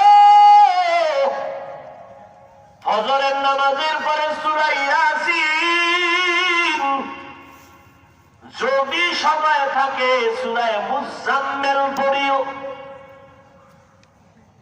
এরপরে যোহরের নামাজের পরে সূরাতুর রহমান, সময় থাকলে সূরা ফাতিহা তেলাওয়াত করিও। আসরের নামাজের পরে সূরা নাবা, যদি সময় থাকে রে বাবা সূরা দোকানটাও পড়িও। মাগরিবের নামাজের পরে সূরাতুল ওয়াকিয়া, সময় থাকলে আরেকবার সূরা মুজাম্মিল পড়িও। এশার নামাজের পরে রে বাবা সূরা মুলুক তেলাওয়াত করো, পারলে সূরা ইয়াসিনটা রাতের বেলা আর একবার পড়ি। দিনের বেলা সূরা ইয়াসিন পড়লে ফলাফল একরকম, রাতের বেলা সূরা ইয়াসিন পড়লে ফলাফল ভিন্ন রকম। দিনের বেলা সূরা মুজাম্মিল পড়ার ফলাফল আলাদা, রাতের বেলা সূরা মুজাম্মিল পড়ার ফলাফল আলাদা। আমল করবা না, বলো মাওলার দরবারে কি নিয়ে দাঁড়াবা? আলেম আলেম ভাব, কিসের ভাবটা খাইতেছ রে ভাই? সাহাবায়ে কেরামদের থেকে বড় ইলমওয়ালা তো কেউ হতে পারবে না, সাহাবায়ে কেরামদের মতো বড় আমলওয়ালা কেউ হতে পারবে না, সাহাবায়ে কেরামদের মতো তাকওয়াওয়ালা কেউ হতে পারবে না। এত ইলম, এত আমল, এত তাকওয়ার পরেও তারা ইবাদতে কমতি করেন নাই। আবু বকর নামাজে দাঁড়াইয়া কাঁদতেছেন।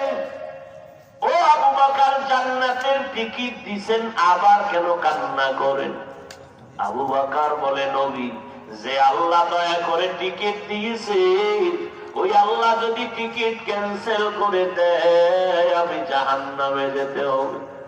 কারণ আপনি বয়ান করে বলেছেন কিয়ামতের ভয়ঙ্কর হালাত এত কঠিন, নারী আর পুরুষ সবাই হাসরের মাঠে উঠবে উলঙ্গ, কেউ কারো দিকে তাকানোর সময় পাবে না, সূর্যের গরম, অপরদিকে জাহান্নামের আওয়াজ, আমার আল্লাহ তাআলার রাগান্বিত আওয়াজ। নবী বলেন এমন কঠিন হবে। আম্মা জান আয়েশা বলে, নবী কাঁদেন কেন? বলে, হাসরের ময়দানের ভয়। যেই নবীর কোনো গুনাহ নাই, সেই নবী কান্না করে, এর নাম ঈমান। আল্লাহ কয় জান্নাত পাবে 4 গুণওয়ালা। 1 নাম্বার গুণের নাম ঈমান, দ্বিতীয় গুণের নাম নেক আমল। এই 2টা গুণ অর্জন করলেই জান্নাত পাওয়া যাবে না। এই হাজী সাহেব, পীর সাহেবের মুরিদেরা, তাবলীগওয়ালারা, ঈমানও আছে আমলও আছে, জান্নাত কিন্তু এখনো ওকে হয় নাই। আরো 2 দায়িত্ব আছে, যেই 2 দায়িত্ব বান্দার হক। অন্যকে ঈমান আমলের দাওয়াত দেওয়া লাগবে। শুধু দাওয়াত দিলে হবে না, যারা ঈমান আমলের বিরোধিতা করে তাদের বাধা দেওয়া লাগবে। ওয়াল আসরে সূরাটা পড়ে দেখো, বাহাদুরি করো পাগড়ি, কোন বাহাদুরিতে কাজ হবে না রে বাবা। কত পাগড়িওয়ালা, কত বুজুর্গ অন্যকে দাওয়াত না দেওয়ার কারণে জাহান্নামে যাবে। এখন অন্যকে দাওয়াত দিবেন, অন্য বলতে কে? বলে অন্য বলতে প্রথম সিরিয়ালে হলো আপনার আহাল সন্তান, স্ত্রী। এরপরে যদি সময় থাকে প্রতিবেশী, এরপরে যদি সময় থাকে আপনার উম্মত। নিজের চিন্তা নাই, মাইয়া বলার চিন্তা নাই, উম্মত লয়ে মরে, আর একজনের মাইয়া বলা লয়ে মরে। অমুকের ছেলে নামাজ পড়ে না, নিজের দাড়ি নেই, টুপি নেই, খবর নাই, ইমাম সাহেবের পাগড়ি নেই, নিয়ে মরে। ইয়া আইয়ুহাল্লাযীনা আমানু কু আনফুসাকুম ওয়া আহলীকুম নারা ওয়াকুদুহান নাস ওয়াল হিজারা আলাইহা মালাইকাতুন গিলাদুন শিদাদুন লা ইয়াসুনাল্লাহা মা আমারাহুম ওয়া ইয়াফআলুনা মা ইউমারুন।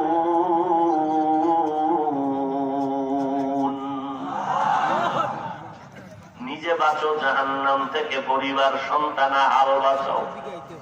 অন্যরে দাওয়াত দাও, আহাল সন্তানের দাওয়াত দাও। কখন? 7 বছর যখন হবে সন্তানের বয়স, নামাজের মুসাল্লায় দাঁড় করায় দাও। এই আব্বা জানেন, আম্মা জানেন, সন্তানের যখন 7 বছর হবে নামাজের মুসাল্লায় দাঁড় করাও। 10 বছর যখন হবে একটু শাসন করা লাগলেও নামাজে দাঁড় করাও। ছোট থেকে যদি কন্ট্রোল করতে না পারো, বড় হলে আর কন্ট্রোলে নিতে পারবা না। কিয়ামতের দিন এই সন্তান মা বাবার বিরুদ্ধে আল্লাহর আদালতে অভিযোগ দায়ের করবে। এই যুবক, নামাজ পড়ছো নি, পড়ি নাই, রোজা রাখছো রাখি নাই, হালাল খাইছো খাই নাই, কেন? এবার মামলা দায়ের করতেছে সন্তান। রব্বানা ইন্না আতা'না সাদাতানা ওয়া কুবারানা ফাআদাল্লুনা সাবিলা। ও আল্লাহ, আমি বেনামাজি হই নাই, আমার আব্বা আম্মা আমারে টাটকা বেনামাজি বানাইছে। আমার আব্বা সকালে দোকানে গেছে, 8টার সময় আম্মারে টেলিফোন করছে, ছেলেটারে উঠাইয়া নাস্তা খাওয়াইছো। কিন্তু একটা দিনও আমার আব্বা জান মনে নাই সন্তানটারে ফজরের নামাজ পড়াইছো। রমাদানে সাহারি খাইতো আমার বাবায় মায়, আমার আম্মা জানের দিলটা নরম। মাঝে মাঝে আমারে ধাক্কায় বলতো, বাবা উঠ, রমাদান দেখতেছে, তুই একটা রোজা রাখ, সাহারি খা। সাথে সাথে আব্বা জান ধমক দিয়ে বলতো, খবরদার চেহারাটা নষ্ট করবা না, রোজা রাখার দরকার নেই। ওই কুলাঙ্গার বাবাকে জিজ্ঞাসা করি, ও বাপ নামের কলঙ্ক, রোজা রাখলে তোমার সন্তানের চেহারা নষ্ট হবে, মোবাইলটা চালাইয়া সারাটা রাত্র কবিরা গুনাহ করে করে চেহারাটা কাটন কাটন করে ফেলেছে, বলো এর হিসাব কেমনে দিবা? রোজা রাখলে চেহারা নষ্ট হবে। তোমার ছেলে মোবাইলের কবিরা গুনার প্র্যাকটিস করে করে চেহারাটা কাটন করে ফেলেছে, বলো বাবা হইয়া কি জবাব দিব? আল্লাহর কাছে বলে ফেলবে। সূরা আহজাব 67 নম্বর আয়াত। আব্বা আম্মা আমারে সুদখোর বানাইছে, ঘুষখোর বানাইছে। দলিলও আছে হাদিস। বাক্যাই নাই এখন, খুব কষ্ট হইতেছে কথা বলতে, শেষ দিক সীমানায় না যায় শেষ করি কেমনে।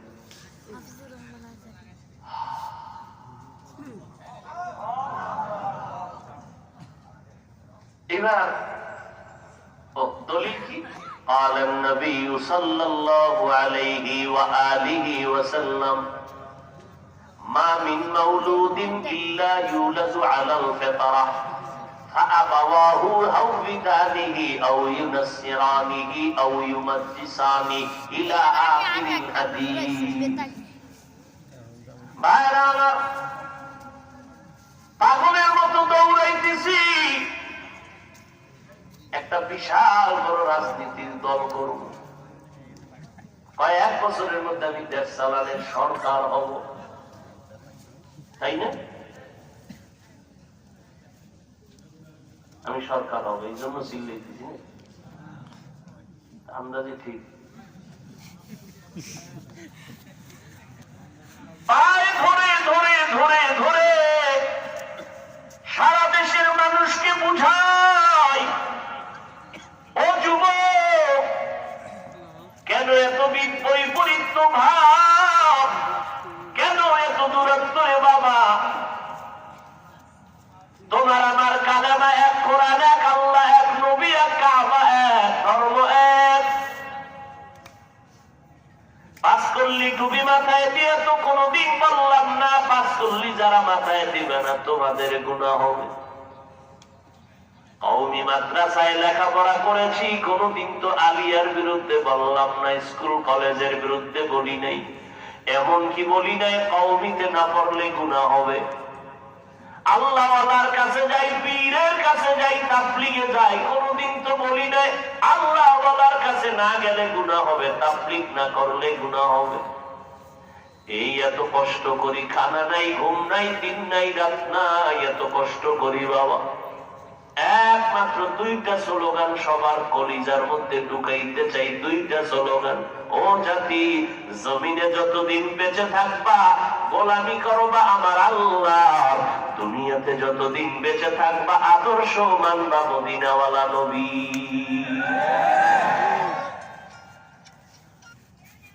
এই কিন্তু এই দুই স্লোগানের মধ্যে যদি কেউ পর্দা ফালাও, এক বিন্দু রক্ত থাকতে তা সহ্য করা হবে না, এক বিন্দু সহ্য করা হবে না রে ভাই।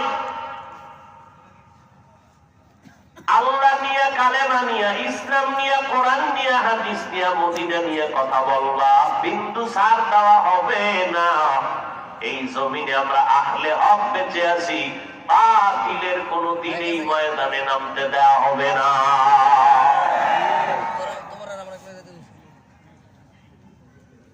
যতই চালাকি করো সাবধান, অনুরোধ করে বলছি রে যুবক, আমি তো কোনো দল করি না যে তুমি আমার উপরে একটা ছুরি মারো বা একটা আঙ্গুলের টার্গেট করবা যে উনি বোধহয় দল করার জন্য, নিজের দল গুছানোর জন্য স্লোগান দেয়।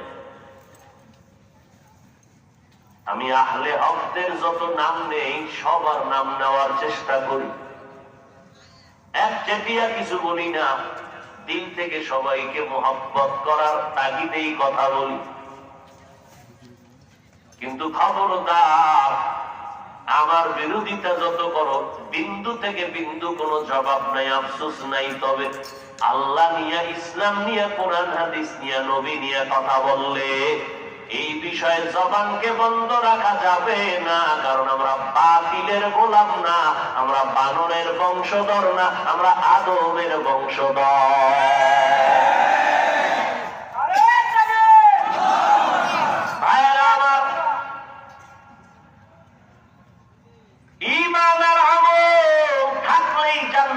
দরজা খোলা হবে না। আরো দুইটা দায়িত্ব, ঈমান আমলের দাওয়াত অন্যকে দাও, যারা মানবে না তাদের বাধা দাও। কেমনে দাওয়াত দিবেন, বাধা কেমনে দিবেন, তারও নিয়ম পদ্ধতি নবী শিখাইয়া দিছেন।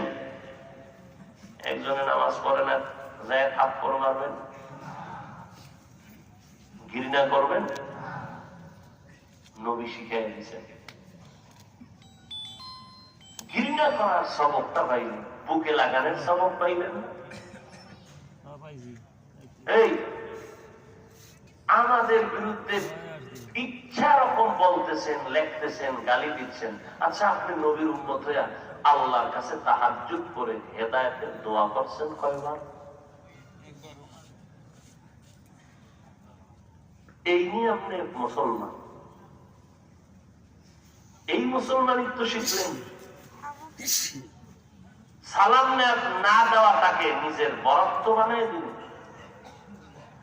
অথচ আবু বকর আর ওমর দুইজনের ভেতরে প্রতিযোগিতা, কে কার আগে সালাম দিবে। ওমর কয় আজকে আমি আগে সালাম দিব, কিন্তু ইন্তেকাল হওয়া পর্যন্ত আবু বকরের আগে ওমর সালাম দিতে পারে নাই। একদিন আম্মা জান আয়েশা নবীর জিজ্ঞাসা, নবী আপনার মহব্বতে সাহাবায়ে কেরামদের মধ্যে আমলের লাইনে কে কি পরিমাণ আগায় গেছে? আম্মা জান আয়েশা ভাবলেন মধ্যে আব্বা জানের নাম কইব। নবী কয় ওমর। মানে কেমন? আকাশে যেই পরিমাণ তারকা দেখো, এর থেকেও ওমরের আমল অনেক বেশি। আহা, আব্বা জানের নামটা কইল না। মহিলা মানুষ, মনটা ছোট হয়ে গেল না, জিগেই দেখি আমরা আব্বার খবর কি। ও নবী, আমার আব্বা জান আবু বকরের খবর কি? বুঝি না, জিগেলে কইতেন না। নবী বলেন, ও আয়েশা, আবু বকরের কি কথা বলবো? আবু বকরের 2 দিনের কোরবানির এত দাম, 2 দিনের 2টা কোরবানির আমলের এত দাম। ওমর না, উসমান না, আলী না, সব উম্মতের নেক যদি এক পাল্লায় দাও, আমার আবু বকরের 2 দিনের কোরবানির নেকের পাল্লা ভারী হয়ে যাবে। মাত্র 2 দিনের নেক আমল, জান্নাতি সাহাবী। আর আপনারা একটু টিকিট পাইছেন নি ঘুমের ভিতরে জান্নাতে? এত ভাব, সালাম দেয়ও না, দিলেও নেই। আহা, লাঠি মারার গুণটা অর্জন করতে পেরেছ তুমি, এই নাকি মুসলমান? আর এক মুসলমানের কল্যাণ মেনে নিতে পারো না। তোমার এক মুসলমান ভাই ব্যবসায় লাভবান হবে, সইতে পারো না। তুমি কেমন মুসলমান? তোমার এক মুসলমান ভাই সম্মানের চেয়ার বলবে, তুমি মেনে নিতে পারো না। তুমি কেমন মুসলমান? নাস্তিকেরা মাথা গরম করে, হুজুরেরা কেন হেলিকপ্টারে দৌড়ায়? নাস্তিকদের মুখে জুতা লাগাইয়া বলবি, রে নাস্তিক, জুতা লাগাই নাকি? ও নাস্তিকের আগে মুসলমানের শান্তি গরম হয়ে গেছে। তুমি মুসলমান হইয়া তুমি পাগলের মতো করতেছ, সইতে পারো না। অথচ তুমি মুসলমান হইয়া বলা দরকার ছিল, এই নাস্তিকেরা, আমরা মুসলমান জাতি, ওরে কোরআন পড়লে, হাদিস পড়লে, মদিনার আদর্শ মানলে, মাদ্রাসায় পড়লে আমার আল্লাহ কুদরতের দ্বারা এমনি ভাবে সম্মান দান করেন। হুজুরে বাবার টাকা দিয়ে কপ্টারে দৌড়ায় না, আমার মাওলা মাদ্রাসায় পড়ার কারণে, কোরআন পড়ার কারণে, সুন্নত মানার কারণে আমার আল্লাহ এইভাবেই ওলামাদেরকে সম্মান দান করে। তুমি নাস্তিকের থামাবা না, আমি তোমারে থামাবো? কেমন মুসলমান হয়েছ? গালি দিলা 1000 বার, হেদায়েতের দোয়া করলা না একবার? এই মদিনার আদর্শ আসলে আমগো বুঝতে বাকি নেই। তোমরা মদিনার আদর্শ চাও না, তোমরা কাদিয়ানীদের মতো মওদুদিবাদ কায়েম করতে চাও।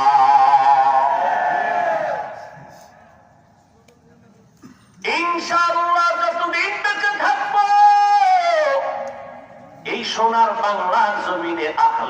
আপনারা যতদিন আছেন ইনশাআল্লাহ আমাদের সন্তানেরা থাকবে হাটহাজারীর হুজুর, হাফিজি হুজুর, পীরজি হুজুর রাহমাতুল্লাহ আলাইহি। ও বাবা, সমস্ত উলামায়ে কেরামরা আজীবন বাতিলের বিরুদ্ধে কথা বলেছেন। আমরা তাদের সন্তান, আমরাও বলছি, আমাদের সন্তানেরাও বলবে।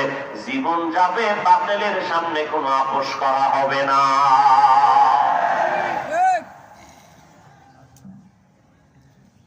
আল্লাহ হেদায়েত দান করুন। 4 গুণাগারা জান্নাত পাবে। 1 নাম্বার গুণের নাম ঈমান, 2য় গুণের নাম নেক আমল, 3য় গুণের নাম ঈমান আমলের দাওয়াত অন্যকে দাও। 4 নাম্বার আমল গুণ হলো ঈমান আমলের বিরোধিতা যারা করবে তাদের বাধা দাও ধৈর্যের সাথে। এরে নবীর উম্মতের দল, ঈমান আমল আপনার থাকলে আপনি আমল করেন, ঈমান আছে, জান্নাত এখনো রেডি না, অন্যদের দাওয়াত দিতে হবে। দাওয়াত দিয়েও শেষ করা যাবে না। আপনার ঘরের মধ্যে যদি গান বাজে বন্ধ করতে হবে। আপনার সন্তান যদি নামাজ না পড়ে নামাজ পড়াইতে হবে, বিরোধিতা করলে বাধা দিয়ে ফিরাইতে হবে। ও আল্লাহর বান্দারা, ও পর্দার আম্মা জানেরা, ও কলিজার যুবক ভাইয়েরা আমার, কয়দিন আর যৌবনের বাহাদুরি করবেন। এই জীবনে কত যুবকের জানাজা পড়াইলাম, কবরে লাশ রাখলাম রে বাবা। কোন দিন যেন ডাক এসে যায়। রাস্তা দিয়ে পানি চলে, খাল দিয়া বিল দিয়া পানি চলে, কাটাতেছে এরপর পানি দৌড়ায়, কিন্তু সেই পানি গলায় গিয়ে আটকায় যায়। আমার মাওলার কুদরত। আর আমি বসে আছি, কালকেই টাইমে কে না জানি হতে পারে হসপিটালের রোগী। আমি আজকে বাহাদুরি করি, আমি একজন বড় বক্তা। আমি বাহাদুরি করি, আমি একজন ইমাম। আপনি মুক্তাদি, আপনি বাহাদুরি করেন, আপনি ডাক্তার, আমি রোগী। কিন্তু এই বাহাদুরি কতক্ষণ চলবে? সাদা কাপড়ে প্যাকেট হওয়া পর্যন্ত। যেদিন সাদা কাপড়ের প্যাকেট হয়ে যাব, ওই দিন কাপড়ের উপরে লেখা থাকবে না বক্তা সাহেবের লাশ, ইমাম সাহেবের লাশ, এইটা মুক্তাদির লাশ। একাকার হয়ে যাবে লাশ। জানাজা পড়াইয়া কবরের মধ্যে নিয়ে রাখবে। আমার গায়ের জামা গেঞ্জি গুলো আমার আপন জনেরা প্লেট দিয়া কেটে রাখবে। ও নবীর উম্মতের দল, জাহান্নামের আযাবের ভয়ে যদি আমার নবী নিজে কান্না করতে পারেন, আবু বকর যদি কান্না করে নামাজে দাঁড়াইয়া, ওমর কান্না করতে পারেন, আপনার আমার কি পরিমাণ কান্না করা দরকার? কপাল বড় খারাপ। গুনার কারণে হাত না পাক, চোখ না পাক, জিহ্বা না পাক, অন্তর না পাক, চোখে পানি নেই। পানি নাই, পানি আনার চেষ্টাও করি না। নবী বলেন কান্না করো, যদি কান্না না আসে বাহানা করো, তাতেও সওয়াব। চোখের পানির এতটা আল্লাহর দরবারে এক ফোঁটা চোখের পানি ছেড়ে দিলে আল্লাহ বলে জিন্দেগি যত অন্যায় করেছে এক ফোঁটা চোখের পানির বদৌলতে মাফ করে দিব। নবী বলেন গাভীর ওলান থেকে দুধ বের করে ভেতরে যেমন ঢুকানো সম্ভব না, কান্নাওয়ালা বান্দাকেও জাহান্নামে ঢুকানো আর সম্ভব হবে না। ও আল্লাহর বান্দারা, পিছনে যত অপরাধ করেছি, মানুষ আমাকে বড় বক্তা বলে চেয়ার দেয়, আল্লাহ জানে আমি কত বড় অপরাধী গুনাহগার। একটু যদি চোখ দুইটা বন্ধ করে চিন্তা করে সবাই, সাহাবায়ে কেরামদের এত সুন্দর আমল, এরপরেও যদি জীবন ভর কান্না করতে পারেন, আমাদের উপায় কি হবে? আমি তো কোনো মানুষের কাতারে নাই। যদি এই অবস্থায় তওবা না করে কবরে যাই, ওই কবর আপনার আমার জন্য জাহান্নামের গর্ত হয়ে যাবে। ও আল্লাহর বান্দা, এই কবরে কে পীর, কে মুরিদ, কে বক্তা, কে শ্রোতা কোনো ভেদাভেদ হবে না। সবার বেলায় 3টা প্রশ্ন করা হবে। ও আল্লাহর বান্দারা, জবাব যারা দিতে পারবে তারা জান্নাত পাবে, যারা পারবে না জাহান্নামের আগুনে গ্রেফতার হয়ে যাবে। বরকতের মাস শাবান, সামনে রমাদান আসতেছে রে বাবা, তৈরি হয়ে যাও। এই মাসের ভেতরে একটা বরকতের রাত আসতেছে, লাইলাতুন নিসফে মিন শাবান, শবে বরাত। এইটা নিয়েও কিন্তু বাতিল ফেরকারা প্রপাগান্ডা ছড়াবে। শবে বরাত বলতে কিছু নাই। আমাদের উলামায়ে আহলে হাক চ্যালেঞ্জ দিয়েছেন, শবে বরাত নাই মানে কোরআনের আয়াতের দ্বারাও প্রমাণ আছে, অসংখ্য হাদিস দ্বারাও প্রমাণ আছে। অতএব যারা বলবে শবে বরাত বলতে কিছু নাই, তারা ভণ্ড। লাইলাতুন নিসফি মিন শাবান, এই শবে বরাত সহ রমজানে আসার আগে ইবাদতের জন্য নিজের কোমর বাঁধো, মজবুত করো। রমজান আসলে যেন অজুহাত দিয়া না বলো হুজুর মাজায় ব্যথা, 8 রাকাতের বেশি পারি না। এখন থেকেই বাইরে হয়ে যাও। কত কষ্ট করেছিলেন ইয়াতীম নবী রমজানে, ইবাদতে রাত কাটিয়ে দিতেন, কি হবে উম্মত বিনে। কত কষ্ট করেছিলেন ইয়াতীম নবী রমজানে, ইবাদতে রাত কাটিয়ে দিতেন, কি হবে উম্মত বিনে। আমরা তো সেই নবীর উম্মত, কেমনে দাও তার সিনাতে আঘাত। মরণের ভয় নাই কি তোমার, কি হবে যে শেষের গতি। ভুলবো না, ভোলা যায় নাকি মাহে রমজানের স্মৃতি। ভুলবো না, ভোলা যায় নাকি মাহে রমজানের স্মৃতি। এ মাসের কত ফজিলত জানো কি মুসলিম জাতি। ভুলবো না, ভোলা যায় নাকি মাহে রমজানের স্মৃতি।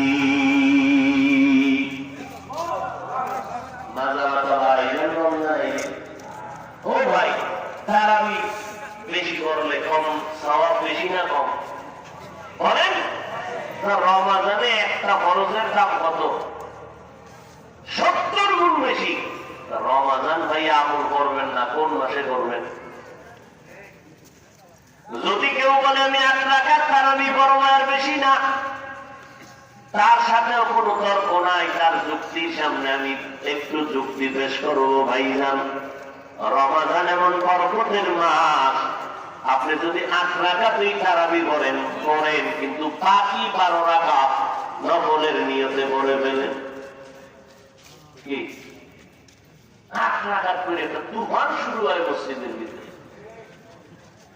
কে কার আগে যাবে? আমি গুলশানে জমা ভরাই, স্পষ্ট রমজানের শুরুতে বলেছে এই 8 রাকাতওয়ালা মাজা ব্যথা যাবে, আপনারা বারান্দায় নামাজ পড়বেন, তারাবি ভিতরে না। ওখান থেকে পড়ে পড়ে চলে যাবেন, 20 রাকাতওয়ালাদের দিলে যেন ধাক্কা না লাগে।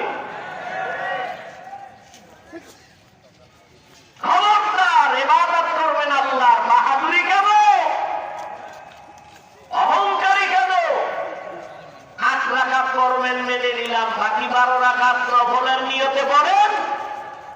রমজানের নফল আমলের সওয়াব বেশি। এই মাসে করবেন না তো কোন মাসে করবেন? আল্লাহর জন্য করবেন। আমার সাথে রাগ করে আপনি 12 রাকাত পাচ্ছেন কেন? ওমরে ফারুকের সাথে রাগ করেন কেন? ওমরে ফারুকের সাথে তো আল্লাহ রাগ করে না। ওমরে ফারুকের দাম কত? আল্লাহ ওমরে ফারুকের উপরে খুশি হইয়া কোরআন শরীফে আয়াত নাযিল করেছেন। ওমরে ফারুকের সাথে রাগ করে, আহা,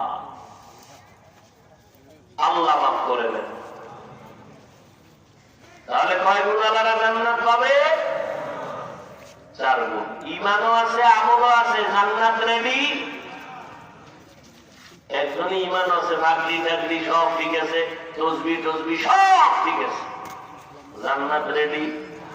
আরো কয়টা একটু বাকি। এই হলো সূরা আসরের পাওয়ার। এজন্য ইমাম শাফি বলেছেন যে শুধুমাত্র আল আসরে সূরার উপরে যদি আমল করত, আল্লাহ অন্য কোন আয়াত নাযিল নাও করতেন, বিনা হিসাবে জান্নাত পেয়ে যেত। আল আসরে সূরার পাওয়ার বিস্তারিত আলোচনা নয়। আল্লাহ এই 4 গুণওয়ালা মুমিন হইয়া আল্লাহর গোলামি, রসুলের তরিকা মতো সুন্নাত অনুযায়ী